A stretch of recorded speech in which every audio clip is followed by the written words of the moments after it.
सध्या जिकडे तिकडे एकच चर्चा चालू आहे ती म्हणजे पुष्पा पुष्पा पुष्पा पुष्पा 2 हा चित्रपट सध्या आला आहे, प्रचंड मार्केट गाजवतोय।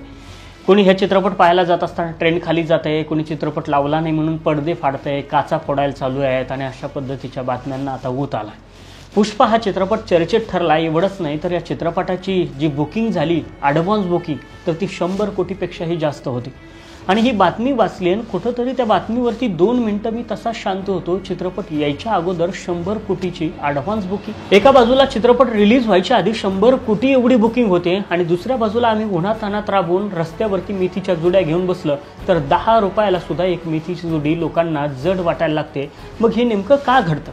जे लोक 100 कोटी एवढी ॲडव्हान्स बुकिंग करू शकतात, एवढंच नाही तर तिथं जाऊन 500-600 रुपये तिकीट फाडून चित्रपट पाहू शकतात, ती लोक रस्त्यावरची 10 रुपयाची शेतकऱ्याची जुडी नेमकी का घेऊ शकत नाही? हा प्रश्न अजूनही मला याचं उत्तर सापडलं नाही। बराच वेळ या